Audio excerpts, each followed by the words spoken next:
नमस्ते बच्चों, कक्षा 8 विषय विज्ञान और कुछ प्राकृतिक घटनाओं के जो क्वेश्चन उत्तर हैं उसके बारे में देखो कि निम्नलिखित में से किसे घर्षण द्वारा आसानी से आवेशित नहीं किया जा सकता। तो किसे नहीं किया जा सकता? ऊनी वस्त्र को घर्षण द्वारा आसानी से आवेशित नहीं किया जा सकता। जब कांच की छड़ को रेशम के कपड़े से रगड़ते हैं, कांच की छड़ को रेशम के कपड़े से रगड़ते हैं तो फिर वो क्या हो जाता है? धनावेशित हो जाती है तथा कपड़ा ऋणावेशित हो जाता है। टी और एफ लगाना है। तो देखो, सजातीय आवेश एक दूसरे को आकर्षित नहीं करते, क्या करते हैं? प्रतिकर्षित करते हैं। तो ये क्या है? गलत है। आवेशित कांच की छड़ आवेशित प्लास्टिक स्ट्रो को आकर्षित करती है। तड़ित चालक, ये क्या है? सही है। और तीसरा है कि तड़ित चालक किसी भवन की सुरक्षा नहीं करता है, ये भी क्या है? गलत है। भूकंप की भविष्यवाणी की जा सकती है, गलत है। सर्दियों में स्वेटर उतारते समय चट चट की आवाज़ आती है, तो वो किस कारण आती है? कि जब हम सर्दियों में स्वेटर उतारते हैं तो उसके हमारी त्वचा से रगड़ होती है जिसके कारण आवेश उत्पन्न होते हैं। तो आवेशों के कारण क्या होती है?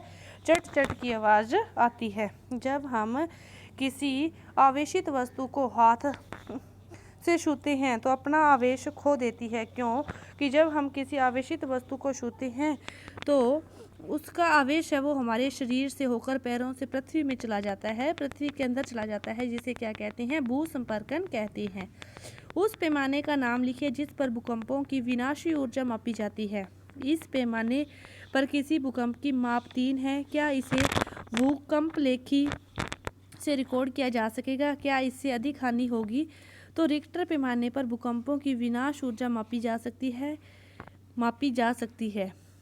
इसने पूछा है कि उस पैमाने का नाम लिखो जिसे, और इस पैमाने पर किसी भूकंप की माप 3 है। तो देखो कि रिक्टर पैमाने पर उसका नाम पूछा ना उसने, तो ये क्या कह रहा है कि रिक्टर पैमाने पर इसकी जो ऊर्जा है वो मापी जा सकती है। इसे भूकंप लेखी से रिकॉर्ड भी किया जा सकता है और नहीं, इससे अधिक हानि नहीं होगी।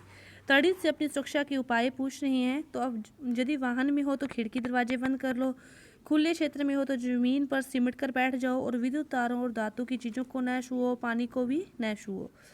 यही क्या है? इसके उपाय हैं।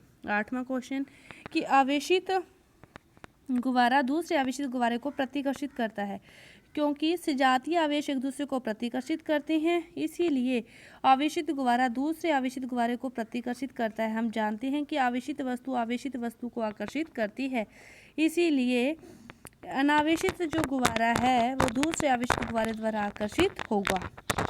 इसके बाद कह रहे हैं कि चित्र की मदद से किसी ऐसे उपकरण का वर्णन कीजिए जिसका उपयोग किसी आवेशित वस्तु में होता है।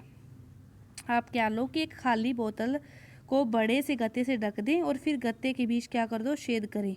फिर इसमें चित्रानुसार पेपर क्लिप खोलें और इसके बाद 4x1 साइज की 2 पट्टियों का पेपर क्लिप पर चित्रानुसार लटका दो। फिर उसे गत्ते के अंदर लंबर डालें और इसके पश्चात आवेशित रिफल को पेपर क्लिप के सिरे से स्पर्श करें और समान आवेश वाली पट्टियां एक दूसरे को प्रतिकर्षित करती है और फैल जाती है, जिस कारण कोई भी वस्तु आवेशित है या नहीं, इस युक्ति के द्वारा अपने उसको पता लगा सकते हैं। और इस युक्ति को क्या कहते हैं? विद्युतदर्शी कहते हैं।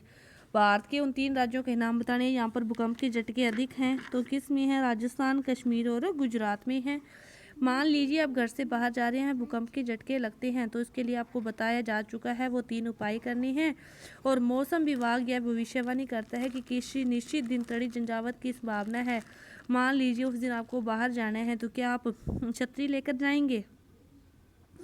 कि यदि मौसम विभाग भविष्यवाणी करता है कि तड़ी झंझावात की संभावना है, तो उस दिन हम छतरी लेकर बाहर नहीं जाएंगे, क्योंकि छतरी से अपने सुरक्षित नहीं है। छतरी तो पानी से बचाती है, वो तो एक विद्युत विसर्जन है। तो जो छाते की डंडी है वो भी लगभग धातु की बनी होती है, तो इसीलिए उस पर आघात हो सकता है, वो हमारे लिए हानिकारक है। हम छतरी लेकर बाहर नहीं जा सकते। ये आपके जो क्वेश्चन उत्तर थे वो पूरे हुए। धन्यवाद।